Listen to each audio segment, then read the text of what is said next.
Hello everyone. So this is your second lecture of diazonium salts. तो हमें पता है कि डाइजोनियम सॉल्ट्स टू टाइप्स के रिएक्शन शो करता है। So first is your substitution reaction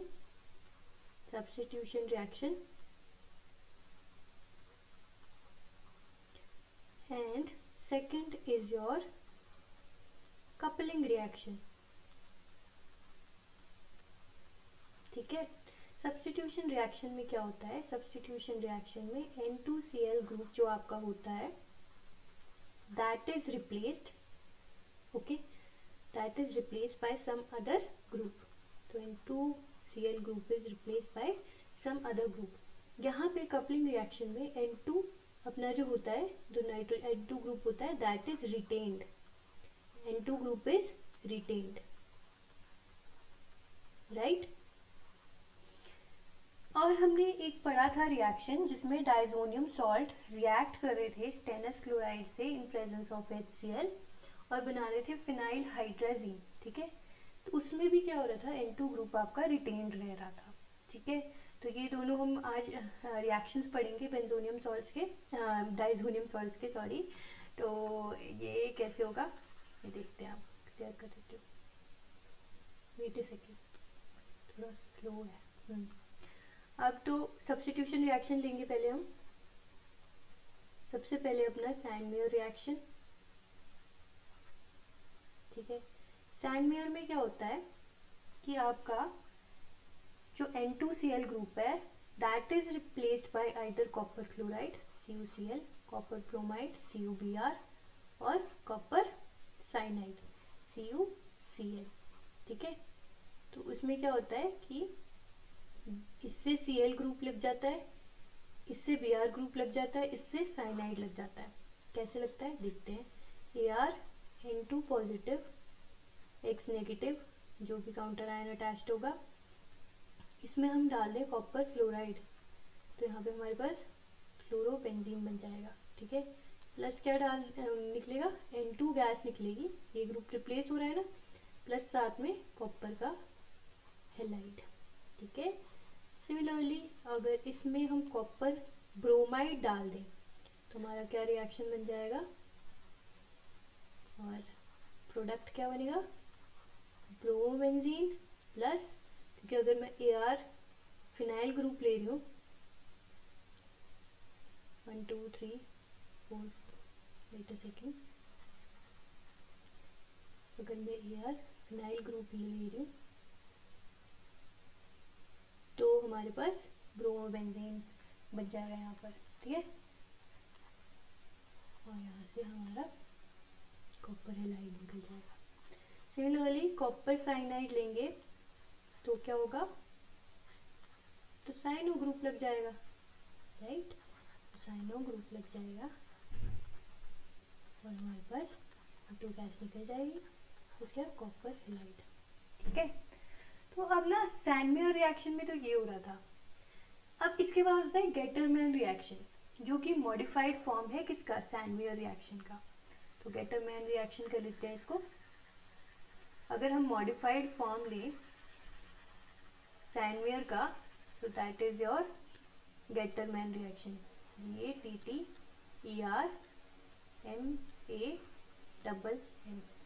ठीक है, तो इसमें कॉपर क्लोराइड की जगह मैंने क्या ले लिया?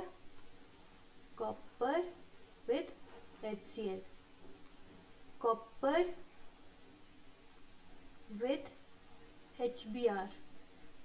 ठीक है, कॉपर विद KCl। तो आपके पास सिमिलरली यही बन जाएगा। ठीक है, ये बन जाएगा। So this is your modified form of Sandmeyer reaction, that is Gattermann reaction. ठीक है, तो आगे चलते हैं। फिर सब्स्टिट्यूशन रिएक्शन में हमने दो रिएक्शन पढ़ी, सैंडमेयर और इसका मॉडिफाइड फॉर्म पढ़ा विच इज गेटरमैन। ठीक है, सैंडमेयर में हम ले रहे थे कॉपर क्लोराइड, कॉपर ब्रोमाइड या कॉपर साइनाइड।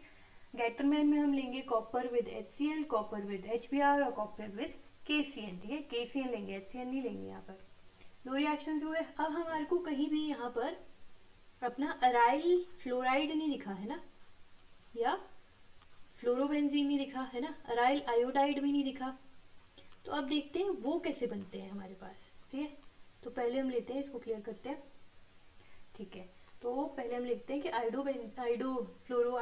अपना जो है आयोडोबेंजीन या अराइल आयोडाइड कैसे बनता है वो देखते हैं।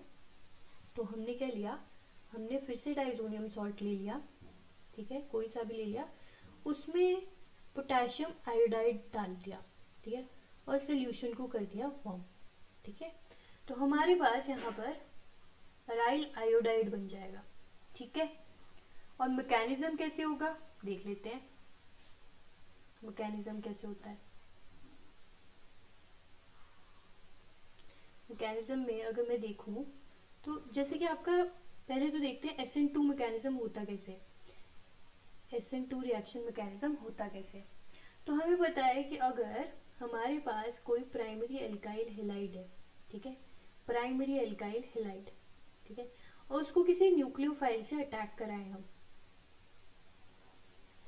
तो ये न्यूक्लियोफाइल उस एल्काइल हैलाइड पे बैक अटैक करता है, ठीक है, बैक अटैक करता है, और इससे बन जाती है हमारी 5 मेंबर्ड ट्रांजिशन स्टेट। कैसे बनेगी 5 मेंबर ट्रांजिशन स्टेट बन जाएगी,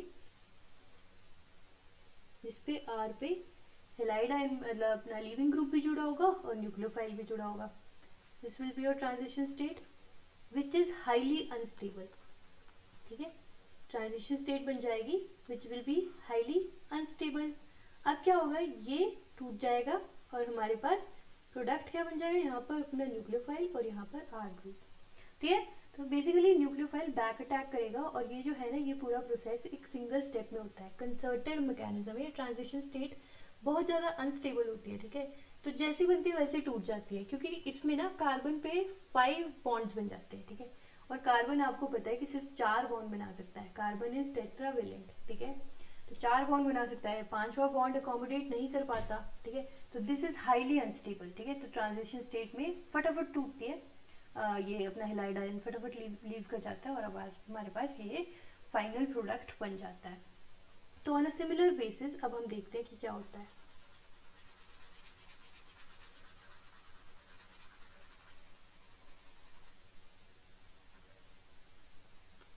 को भी मिटा दी, मैकेनिज्म करते हैं अब हम। तुम्हारे पास यहाँ पे ArN2 पॉजिटिव X नेगेटिव होगा, राइट। अब हमने डाल दिया Ki पोटेशियम आयोडाइड, तो वो आयंस के फॉर्म में ऐसे होगा, ठीक है। तो आयोडाइड जाकर इस एरोमेटिक रिंग पे बैक अटैक करेगा, ठीक है, और ये N2 निकल जाएगा बाहर। तो हमारे पास ये SN2 मैकेनिज्म से होता है, तो ये ArI प्लस क्या, प्लस हमारे पास KX प्लस N2 बन जाएगा, ठीक है। अब देखो SN2 मैकेनिज्म के लिए ना हमें स्ट्रॉन्ग न्यूक्लियोफाइल चाहिए होता है। तो अगर हम हैलाइड आयंस की न्यूक्लियोफिलिसिटी की बारे में बात करें, न्यूक्लियोफिलिसिटी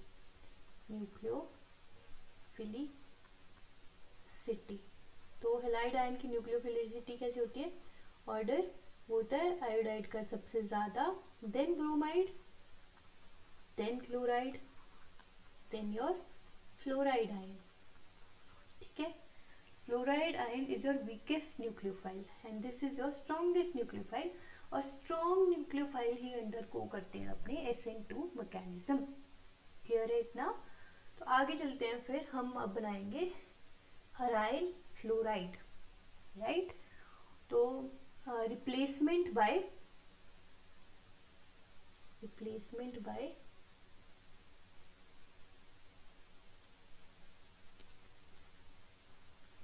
फ्लोरो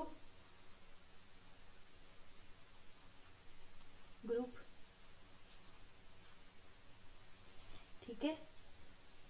तो इसको, इस प्रोसेस को क्या बोलते हैं, इस प्रोसेस को जिसमें रिप्लेसमेंट बाय फ्लोरो ग्रुप होता है, that process is known as your Balz Schiemann reaction, BALZCHIEMANN,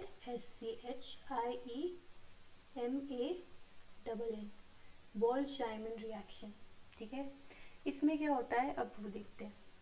अब हमने फिर से अपना डाइजोनियम सॉल्ट ले लिया, ठीक है, उसको रिएक्ट कराया पहले फ्लोरोबोरिक एसिड से, HBF4 से रिएक्ट कराया, तो हमारे पास यहाँ पे क्या बनेगा, यहाँ पे जो अपना आयन होगा ना, नेगेटिवली चार्ज आयन, वो रिप्लेस हो जाएगा BF4 नेगेटिव आयन से। मतलब ये जो HBF4 है ये H positive BF4 negative ion में ऐसे एग्जिस्ट कर रहा है। क्लियर है इतना? तो ये N2 पॉजिटिव हो जाएगा और यहाँ पे आपका BF4 नेगेटिव आकर जुड़ जाएगा। ठीक है, तो हमारे यहाँ से क्या निकल जाएगा, अगर मैं इसको ऐसे करके शो करूँ तो हमारे पास X नेगेटिव और H आपस में बॉन्ड बना देंगे और -HX करके निकल जाएंगे। ठीक है, इतना क्लियर है? -HX निकल गया और यहाँ पे ये हमारे पास बन गया। तो अब ये जो बना है हमारे पास, this is also your diazonium salt, but ये डाइजोनियम सॉल्ट जो होता है दैट इज इनसॉल्युबल, है ना, इनसॉल्युबल होता है और ये पीपीटी के फॉर्म में एग्जिस्ट करता है सोल्यूशन में। इनसॉल्युबल होता है और ये प्रेसिपिटेट के फॉर्म में एग्जिस्ट करता है सोल्यूशन में। ठीक है, प्रेसिपिटेट के फॉर्म में एग्जिस्ट करता है सोल्यूशन में। ठीक है, तो फर्दर क्या होता है, फर्दर ये आपका हीट करेंगे हम इसको, सोल्यूशन को हीट करते हैं। जब हम इस सोल्यूशन को हीट करेंगे तो हमारे पास फ्लोरोबेंजीन या अराइल फ्लोराइड बन जाएगा। ठीक है, अराइल ग्रुप कुछ भी हो सकता है ना, कोई भी अराइल ग्रुप हो सकता है। सब्स्टिट्यूटेड बेंजीन है ना, सब्स्टिट्यूटेड फिनाइल ग्रुप होगा कोई, जैसे ये भी हो सकता है, यहाँ CH3 लगाओ, है ना, कुछ भी हो सकता है। तो ये है, उसके बाद हमारे पास BF3 निकलेगा बाहर प्लस N2 निकल जाएगा बाहर। इतना क्लियर है? अब हम मैकेनिज्म को देखते हैं। तो मैकेनिज्म में हमें पता है कि SN1 रिएक्शन होगा इसमें, क्योंकि वीक न्यूक्लियोफाइल है फ्लोराइड आयन, तो ठीक है, तो हम क्लियर कर देते हैं।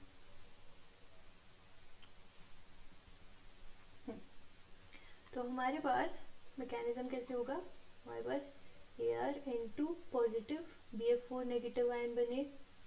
ठीक है, अभी देखो BF4 नेगेटिव आयन है ना जो, वो देखो पहले मैं ग्रुप 13 की बात करूँ तो ग्रुप 13 में आपके पास BF3 होता है ना, AlCl3 है ना, BCl3 AlCl3, वैसे BF3 है।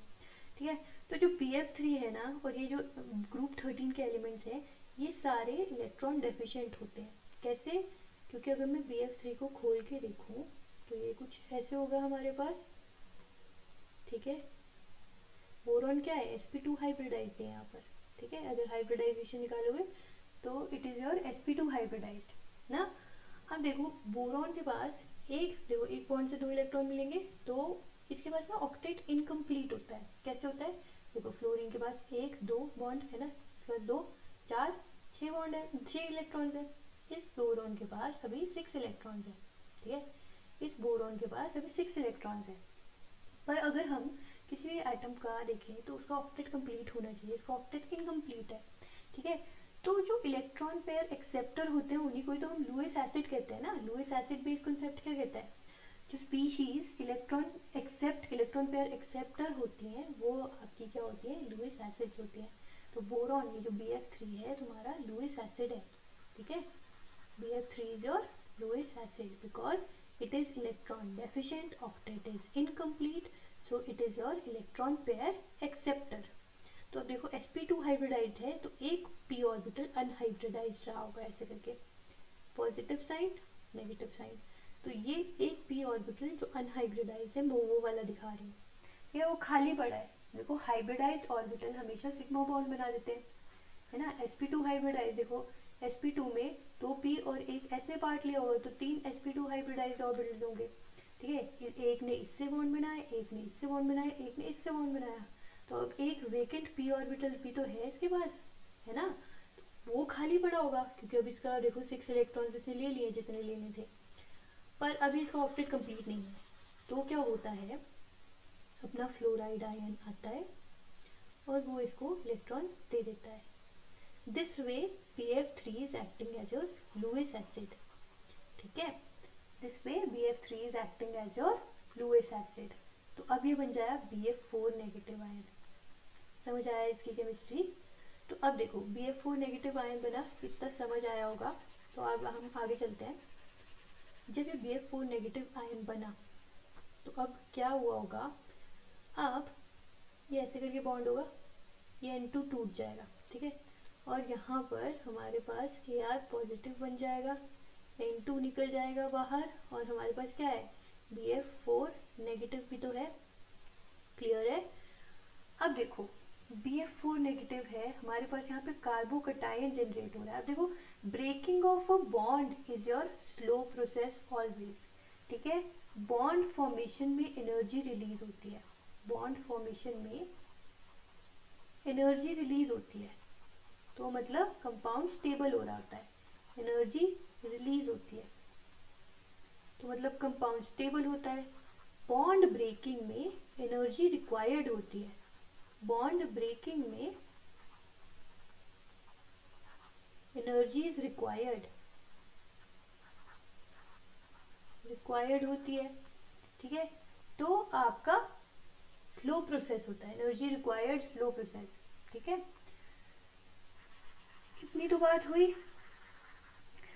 अब देखो कार्बोकटायन जनरेट हो रहा है, अरे यार ये तो SN1 रिएक्शन में होता था, है ना। कार्बोकटायन फॉर्मेशन किसका पार्ट है, SN1 रिएक्शन का। ट्रांजिशन स्टेट फॉर्मेशन किसका पार्ट है, SN2 रिएक्शन का। तो SN1 में अपना कार्बोकटायन इंटरमीडिएट बना। अब जितने भी आपके पास कार्बोकटायंस होते हैं they are highly unstable, fast reaction prefer करते हैं because they are highly unstable and highly reactive.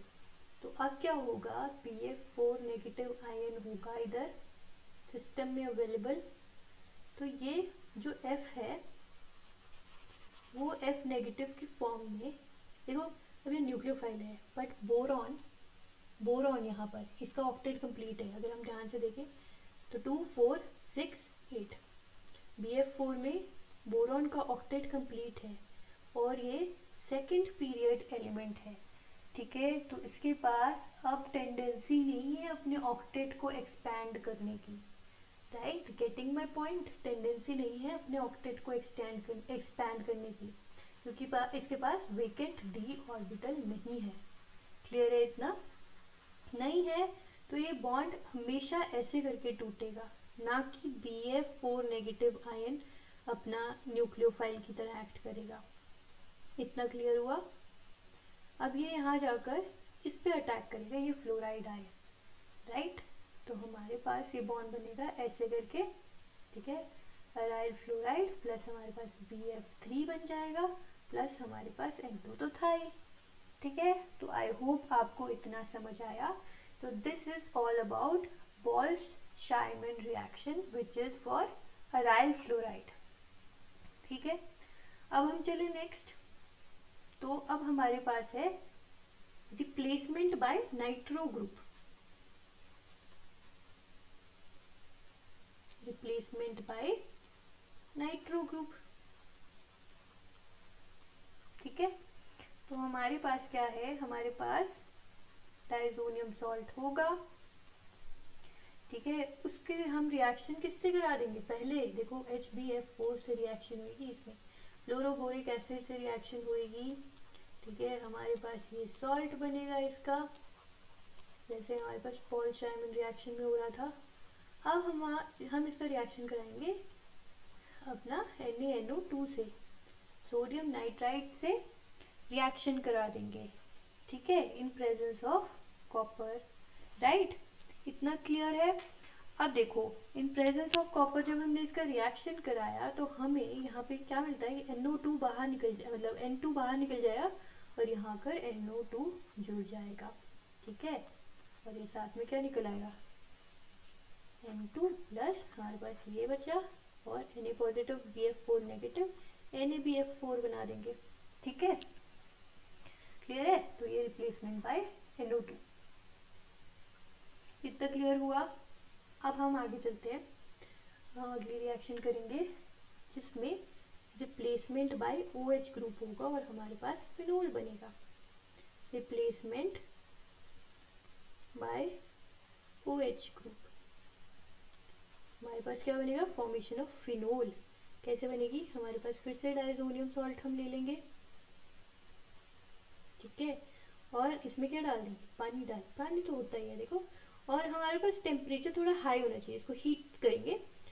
मतलब अगर हम बॉइलिंग H2SO4 ले लें इसमें, या बॉइलिंग में ना एसिड कोई भी ले लें, जो होता ही है अपने पास, मैंने बताया था अगर टेम्परेचर हाई हो जाएगा तो डाइजोनियम सॉल्ट अपना फिनोल में चेंज हो जाएगा, है ना, बोला था ना।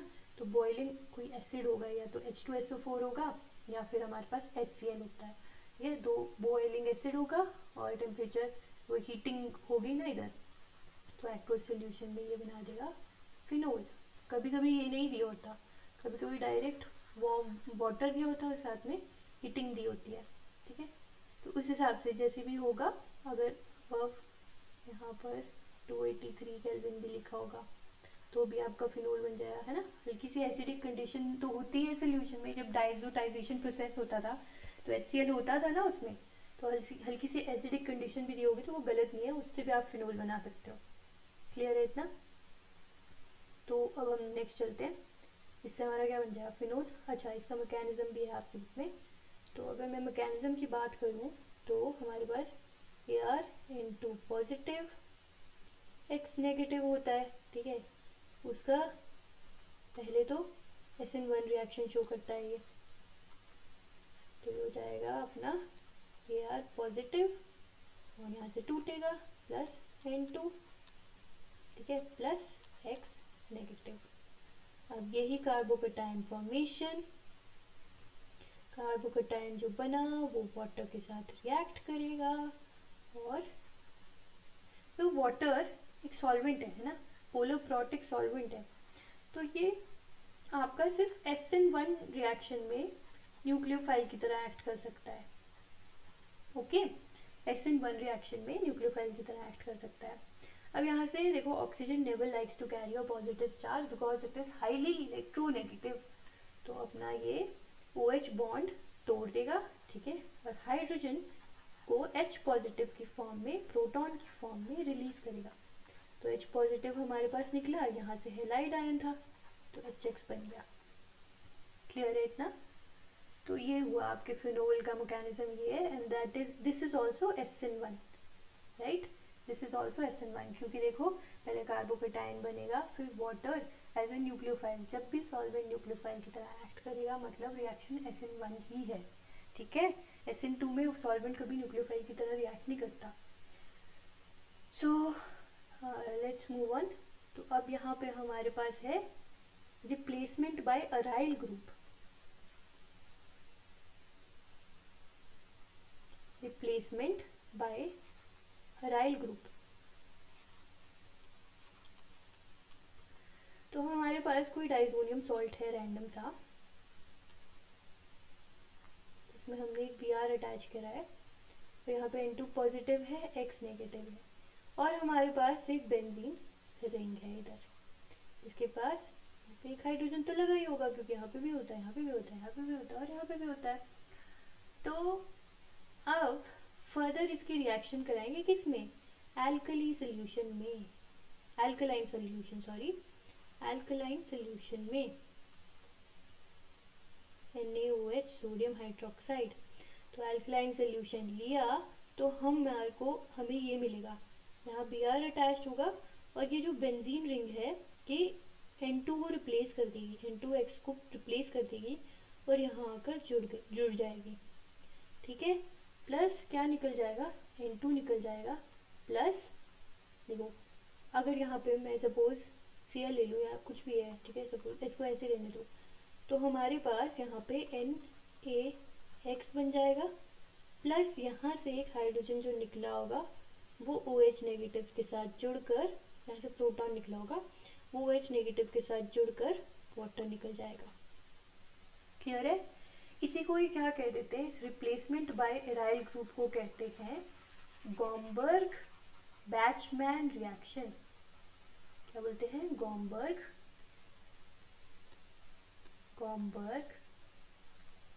बैचमैन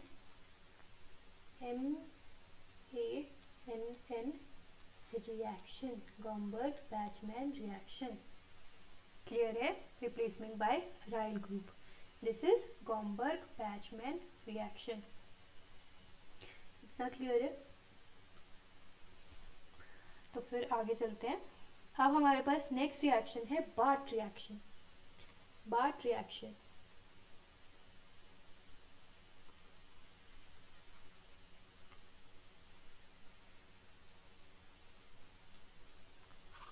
इसमें क्या होता है, रिप्लेसमेंट बाय आर्सोनिक ग्रुप, है ना, आर्सोनिक एसिड, है ना, replacement by arsonic acid.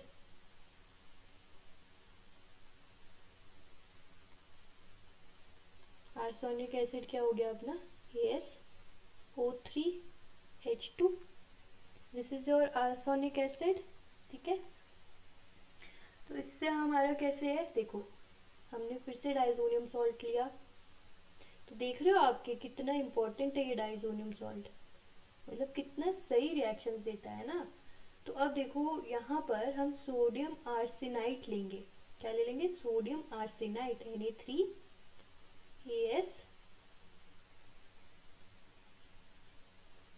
Na3AsO3, right.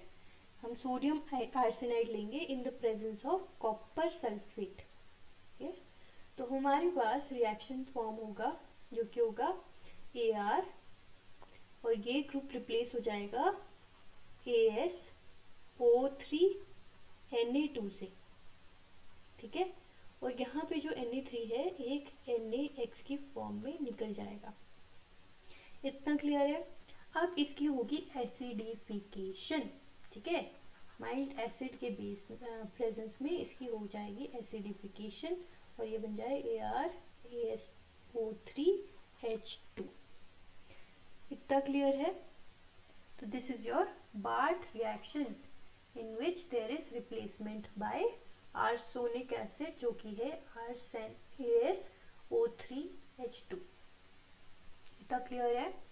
अब हम चलते हैं आगे, तो आगे हम चलेंगे और हमारे पास बहुत इंपॉर्टेंट रिएक्शन है जिसमें हमारे पास डाइजोनियम सॉल्ट से अपना बेंजीन बनता है।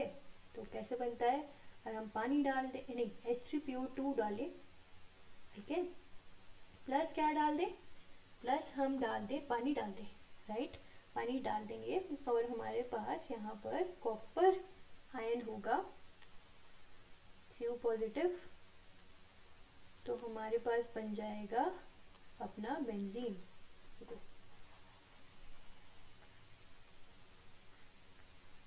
बेंजीन के अलावा कुछ और भी हो सकता है, तो वो भी बन सकता है, ठीक है, तो या फिर कुछ भी, अगर यहाँ पे बेंजीन डाइजोनियम सॉल्ट ले रहे हो तो बेंजीन बनेगा, कोई और सॉल्ट ले रहे हो, है ना, तो वो बन जाएगा, ठीक है, वो बनेगा। और साथ में हमारा क्या बन जाएगा, हमारे पास यहाँ पर H3PO3 रिलीज होगा, ठीक है, H3PO3 रिलीज होगा, नाइट्रोजन तो हमारी रिलीज होती ही है, ठीक है।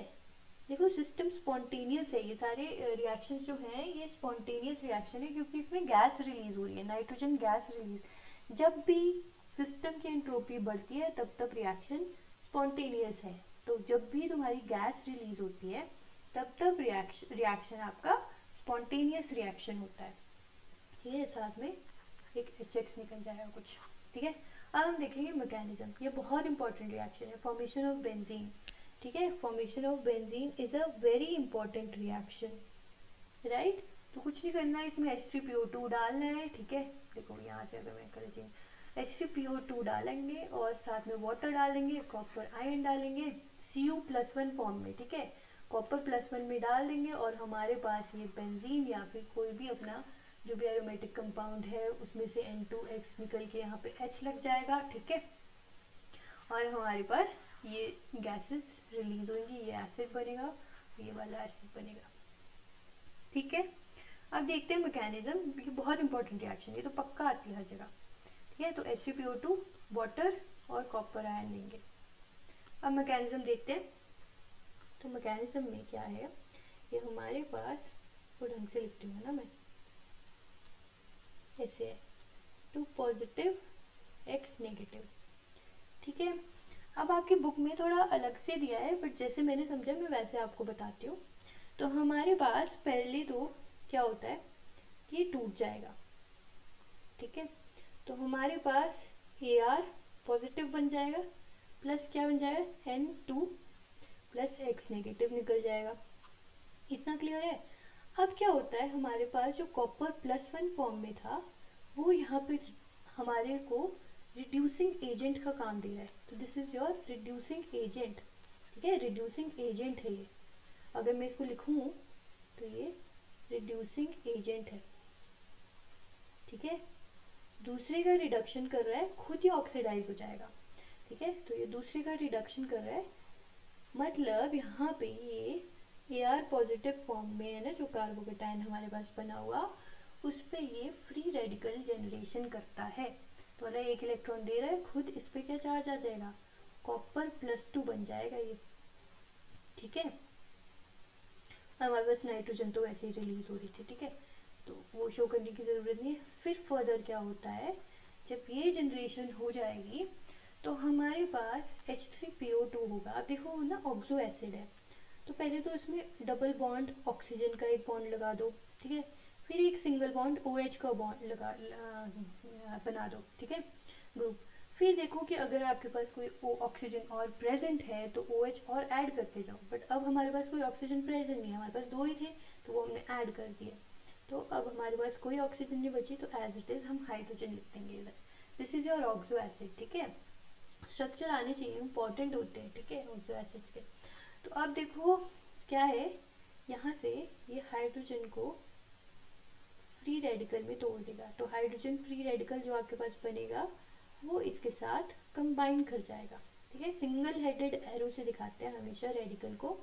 तो यहाँ पे हमारे पास ArH बन जाएगा और साथ में हमारे पास HP double bond O OH और रेडिकल जनरेट हो जाएगा, फ्री रेडिकल।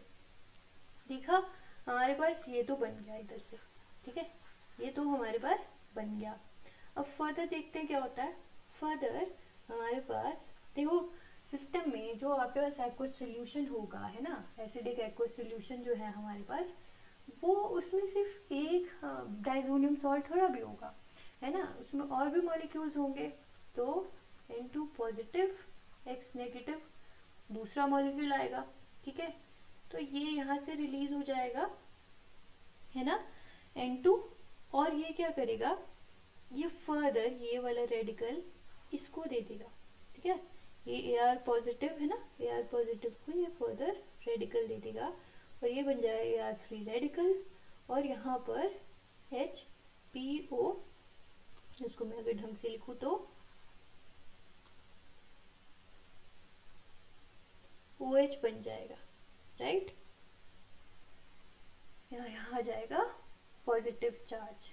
क्लियर है इतना क्लियर होगा आई होप, ठीक है। अब क्या होगा ना, अब हमारे पास पानी भी तो था, देखो हमारा कॉपर का यूज हो गया, है ना, हमारा H3PO2 हाँ H3PO2 का यूज हो गया, ठीक है। तो अब क्या होगा, इसको मैं यहाँ लिख देती हूँ अगर आप कॉपी कर रहे हो तो, Ar N2 positive X negative होगा और ये इसको पास दे देगा, इसको पास दे देगा और ये सिस्टम में ऐसे करके चलेगा। अरे हमारे पास पानी भी तो है ना, तो इसके पास वाटर के पास लोन पेयर होंगे ऑक्सीजन पे, तो ये ऑक्सीजन लोन पेयर दे देगा इसको।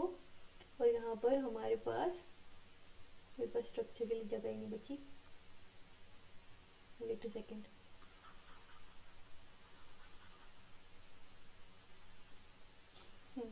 तो वाटर ये यहाँ से लोन पेयर दिए, ठीक है, और यहाँ पर हमारे पास बन गया HP double bond O OH और यहाँ पे OH H प्लस आ जाएगा, ठीक है। अब oxygen you know never likes to carry a positive charge, तो ऑक्सीजन और हाइड्रोजन का बॉन्ड टूटते हुए नजर आएगा, ठीक है। और हमारे पास यहाँ पर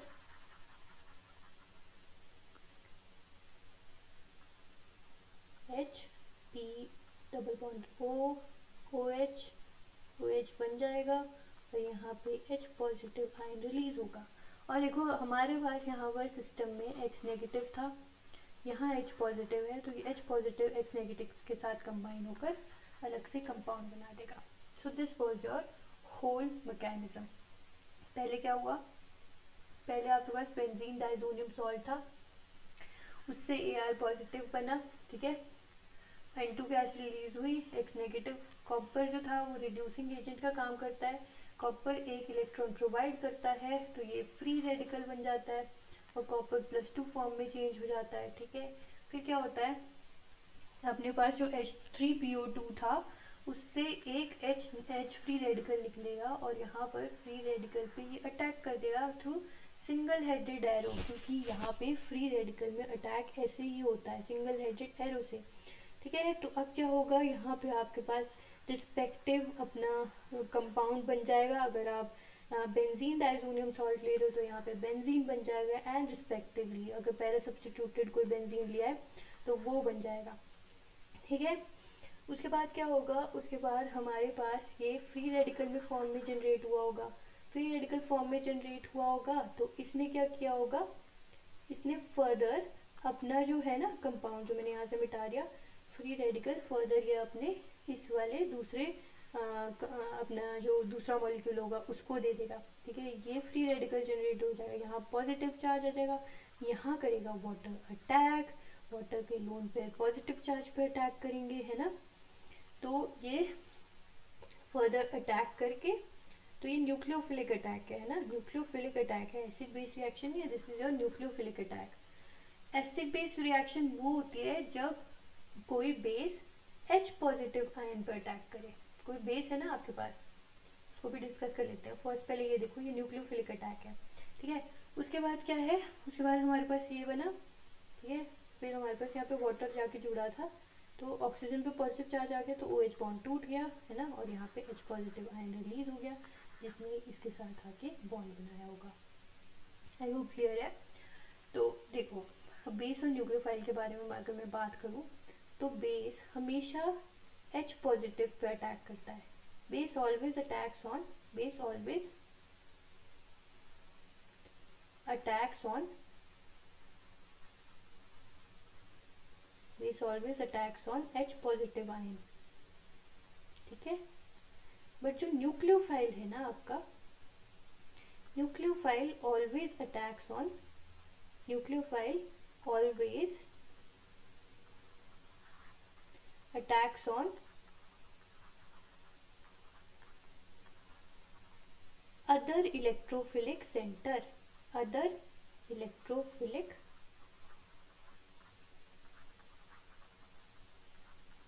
center except H पॉजिटिव, है ना, except लिख लेना, except H पॉजिटिव आयन, ठीक है। H पॉजिटिव को छोड़ के कोई भी इलेक्ट्रोफिलिक सेंटर है जिसपे पॉजिटिव चार्ज है वहां पे आपका न्यूक्लियोफाइल अटैक करता है, ना कि बेस करता है, ठीक है। ये डिफरेंस होता है बेस और न्यूक्लियोफाइल में, दिस इज वेरी इंपॉर्टेंट, ठीक है। अब आगे चलते हैं। तो आगे हमारे पास है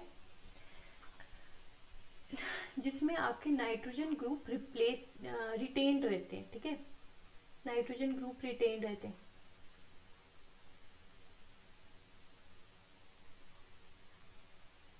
अगर मैं बात करूं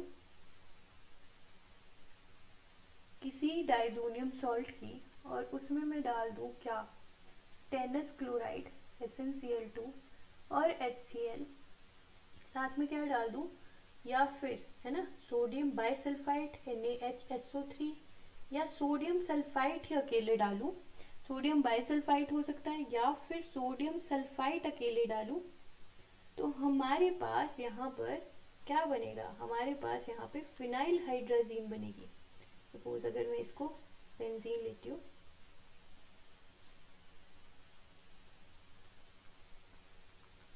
तो यहाँ पे आपके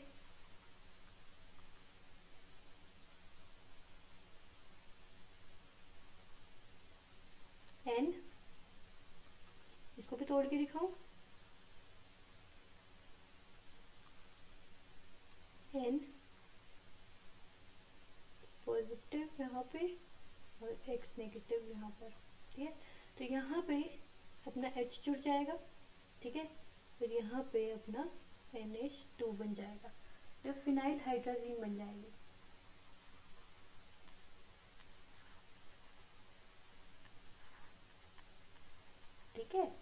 this is also a reaction in which N2 group is retained. ठीक है, इसके अलावा अब हमारी बचती है कपलिंग रिएक्शन। तो कपलिंग रिएक्शन देखते हैं क्या होता है। Coupling reaction, first coupling reaction कौन सी है, जिसमें आपका डाइजोनियम सॉल्ट ले रहे हैं हम N triple bond N Cl ले लेते हैं। ठीक है, यहाँ पे पॉजिटिव चार्ज होगा तो इसको ऐसे करके शो कर देते हैं ताकि हमारे को रिएक्शन में आसानी हो जाए। पॉजिटिव चार्ज होगा और यहाँ पे Cl नेगेटिव आयन होगा। साथ में हम लेंगे फिनोल।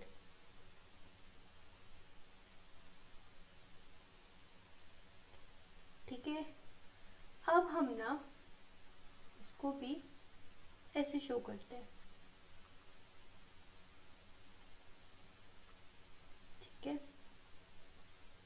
और हम रिएक्शन कराएंगे वीकली बेसिक कंडीशन में। वीकली बेसिक कंडीशन, देखो वीकली बेसिक नहीं, इनफैक्ट एल्कलाइन। ठीक है, क्योंकि वाटर में ले रहे हैं तो वाटर में एल्कलाइन कंडीशन होती है ना, एक्वस सॉल्यूशन में एल्कलाइन कंडीशन होती है, नॉट बेसिक। पीएच यहाँ पे लेंगे हम 9 to 10, ऑप्टिमम कंडीशंस लेते हैं। ठीक है, अब पीएच हमने 9 to, और इसको बोल दिया वीकली एल्कलाइन सोल्यूशन, क्योंकि अगर हम स्ट्रॉन्गली एल्कलाइन सोल्यूशन लेंगे, अगर हम यहाँ पे स्ट्रॉन्गली एल्कलाइन सोल्यूशन ले लेते हैं फॉर एग्जांपल, चलो कर लेते हैं ऐसा भी, तो हमने NaOH के साथ रिएक्शन कराया तो आपको पता है कि जो डाइजोनियम सॉल्ट है ये रिवर्सिबल रिएक्शन शो करते हैं सोडियम हाइड्रोक्साइड के साथ स्ट्रॉन्गली एल्कलाइन सोल्यूशन में, और क्या बना देते हैं, डाइएजोटेट बना देते हैं, जो हमने पिछले लेक्चर में पढ़ा था पार्ट 1 में। तो ये डाइएजोटेट बना देंगे, तो हमें वो नहीं चाहिए। ठीक है, पर हमें वीकली एल्कलाइन सोल्यूशन चाहिए। क्यों चाहिए ये देखो, अब हमारे पास यहाँ पर फिनोल है, फिलहाल के लिए मैं ये मिटा रही हूँ। ठीक है, पर वीकली एल्कलाइन कंडीशन आप एरो में पक्का लिखना। ठीक है, और pH 9 to 10। ठीक है, तो हमें ना, हम जब फिनोल वाला चैप्टर पढ़ेंगे तो हम देखेंगे कि जो फिनोल है ये अगर हम बेसिक एल्कलाइन सोल्यूशन में लेंगे तो हमारे पास यहाँ पर फिनॉक्साइड आयन जनरेट होता है। And you should know that कि फिनॉक्साइड आयन जो होता है ना, that is highly resonance stabilised, more resonance stabilised than phenol. ठीक है, इतना समझो, इसके जो रेजोनेटिंग स्ट्रक्चर्स होते हैं they are more stable than that of phenol. ठीक है, दूसरा ये पॉइंट कि अगर, तो यही है बेसिक रीजन, तो यही है। देखो जो ये जो है ना फिनॉक्साइड आयन, इसको बोलते हैं जो फिनोल से, तो अब ये ना कंफ्यूजन भी हो सकता है, आप बोलो कि अल्कोहल है और ये तो बेसिक होता है, आपने कैसे, तो देखो ये जो OH नेगेटिव है ना, तो ये जो अपना OH बॉन्ड होता है फिनोल पे, ये जो बॉन्ड है ये वीक होता है। क्यों? क्योंकि अगर ये टूट जाए तो ये जो नेगेटिव चार्ज है ये पूरे रिंग पे मतलब अपना रेजोनेंस शो कर सकता है, डीलोकलाइज हो सकता है। ठीक है, तो ये जो हाइड्रोजन होता है that is acidic, phenolic hydrogen is very acidic नहीं पर एसिडिक होता है। ठीक है, वेरी एसिडिक तो नहीं है इतना पर एसिडिक होता है। ठीक है, तो ये OH बॉन्ड टूट जाता है। ठीक है, और अगर एल्कलाइन सोल्यूशन ले रहे हैं तो आपको बेनिफिट है कि फिनॉक्साइड आयन बन जाएगा। ठीक है, ये एसिड की तरह एक्ट करेगा अपना फिनोल का जो हाइड्रोजन है। ठीक है, तो अब ना बेसिक कंडीशन इसके लिए रिक्वायर्ड होती है। ठीक है, और ये जो रिएक्शन होता है ये इक्विलिब्रियम कंडीशन में होता है। ठीक है, इक्विलिब्रियम होता है इसके बीच में, इक्विलिब्रियम है।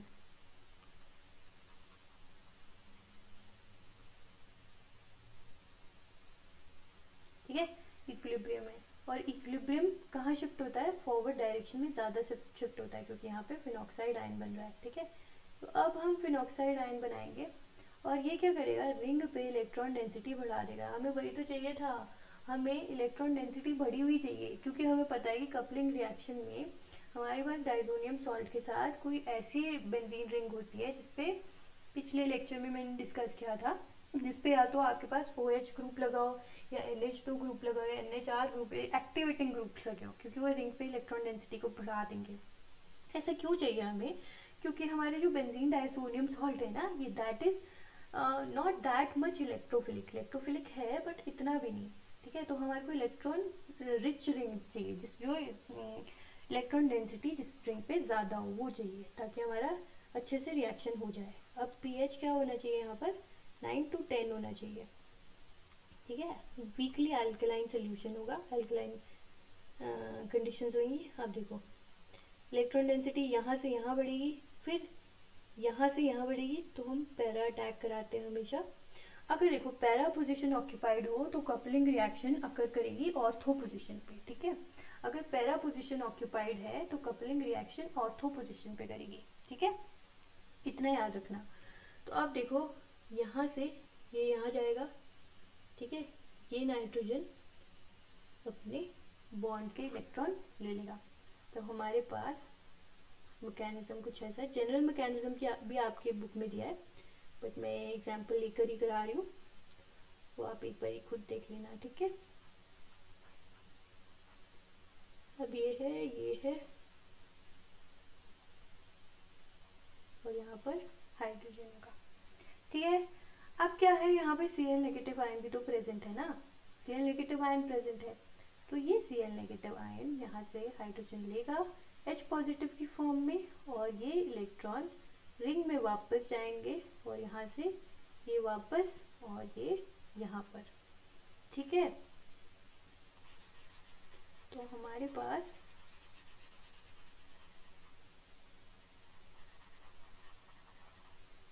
कुछ ऐसा बनेगा,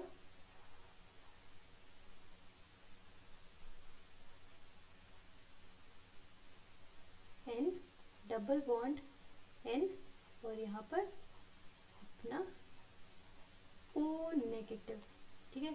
अब फर्दर क्या होगा, फर्दर प्रोटोनेशन करा दो आप, है ना। फर्दर इस सिस्टम की प्रोटोनेशन कराओगे तो हमारे पास यहाँ पर अपना OH वापस रिटेन हो जाएगा, ठीक है। आई होप इतना क्लियर होगा, ठीक है। ये कपलिंग रिएक्शन समझ आई। देखो पीएच हमारे पास स्लाइटली वीकली अल्कलाइन पीएच होना चाहिए, क्योंकि अगर स्ट्रांगली अल्कलाइन पीएच हुआ तो ये डाइजोनियम सॉल्ट डाइइजोटेट में बदल जाएगा, जो कि हमें नहीं चाहिए, ठीक है। और हमें वीकली अल्कलाइन सोल्यूशन फिर चाहिए, क्यों, फिर इसलिए चाहिए क्योंकि हमारे को पता है कि फिनोल से ज़्यादा इलेक्ट्रॉन डेंसिटी होती है फिनॉक्साइड आयन से, ठीक है। तो अगर हम वीकली अल्कलाइन सोल्यूशन लेंगे तो जो फिनोल है वो इक्विलिब्रियम कंडीशन में आ जाएगा विद द फिनॉक्साइड आयन, और इक्विलिब्रियम फॉरवर्ड डायरेक्शन में शिफ्ट होगा, फिनॉक्साइड आयन की तरफ शिफ्ट होगा, और हमारे पास strongly activating benzene ring with the oxygen atom यहाँ पे जनरेट हो जाएगी, ठीक है, जो कि हमारे को ही बेनिफिट देगी। इतना क्लियर है। अब है कपलिंग विद टर्शरी अमीन, ठीक है। ये तो था कपलिंग विद फिनोल, अब है coupling with tertiary Amin. Coupling with tertiary अमीन में क्या होता है, आपके पास फिर से हमारे पास डाइजोनियम सॉल्ट होगा यहाँ पर, ठीक है, और इसके साथ हम ले लेंगे कोई टर्शरी अमीन, जैसे कि NCH3 होल ट्वाइस, क्लियर है इतना। टर्शरी हो गई ना, 1, 2 and 3, ठीक है, टर्शरी अमीन। अब यहाँ पर हम कंडीशन लेंगे वीकली एसिडिक कंडीशन, ठीक है, weakly acidic condition.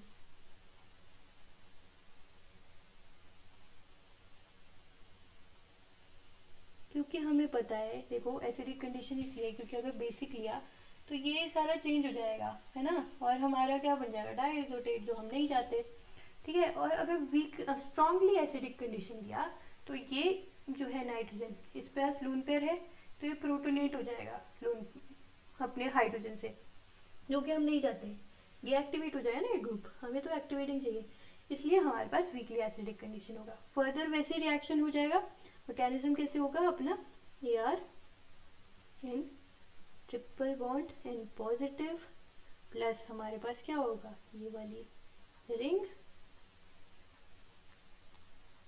NCH3 CH3, यहाँ पे लोन पेयर, फर्दर रिएक्ट करेंगे ऐसे करके, सेम वैसे प्रोसीजर जाएगा, और ये ऐसे आ जाएगा और ये यहाँ पे शिफ्ट हो जाएगा, क्लियर है। और हमारे पास यहाँ पे AR N double bond N क्या यहाँ पे ना, और यहाँ पर पूरा फिर से बना देते हैं, N डबल बॉन्ड N, ऐसे बन जाएगा, यहाँ पॉजिटिव चार्ज आ जाएगा। ठीक है, फर्दर क्या होगा, यहाँ पे कोई आयन होगा, ठीक है, वो इस पॉजिटिव को ले जाएगा और ये बैक इलेक्ट्रॉन्स जाएंगे और यहाँ पे हमारा जनरेट हो जाएगा एक और ईजो compound.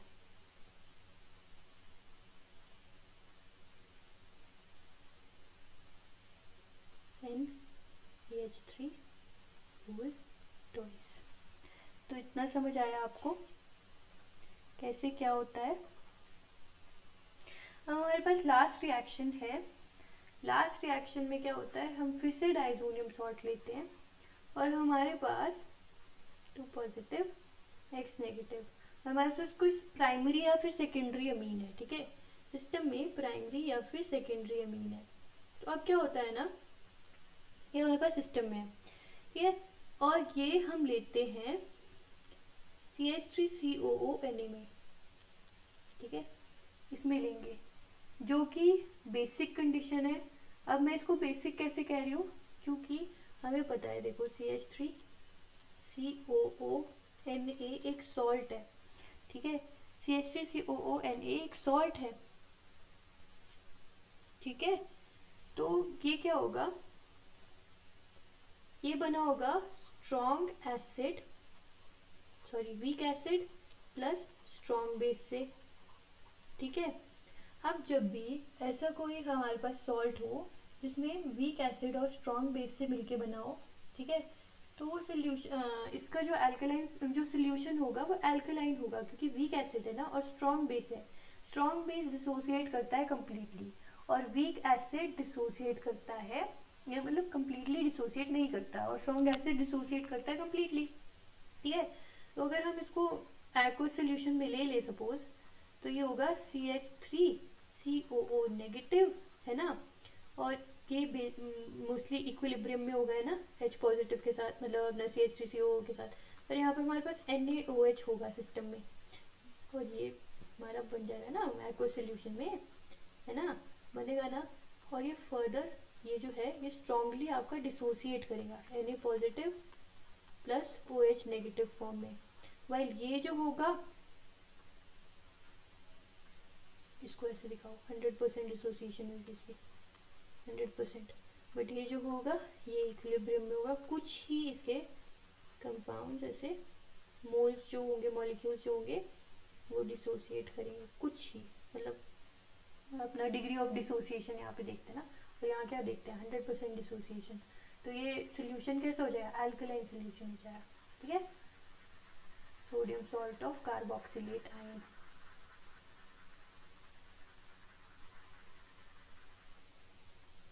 Sodium salt of carboxylic acid, ठीक है। अब देखो यहाँ पर हमारे पास ये बनेगा, नाइट्रोजन के साथ ही अपना नाइट्रोजन बॉन्ड बना देगा,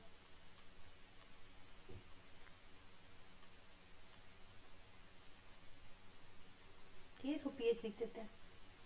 अब फर्दर क्या होगा, फर्दर एसिडिक कंडीशंस में ये दोबारा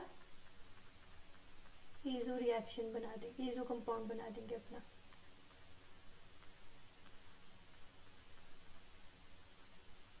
ठीक है। तो ऐसे होगा, ये किसके केस में होगा, प्राइमरी और सेकेंडरी अमीन के लिए। टर्शियरी अमीन के केस में कुछ और हो रहा था, ठीक है। तो पहले ये नाइट्रोजन के साथ बॉन्ड बनाएगा, ये जो N2 है, फिर क्या होगा, एसिडिक कंडीशन देंगे तो ये, और इसमें हीटिंग करा दो, हीटिंग भी कराना, ठीक है, तो आपके पास ये बन जाएगा। तो इतना ही था आज के लेक्चर के लिए। I hope you like the lecture, if you liked it do subscribe the channel, ठीक है। Thank you so much.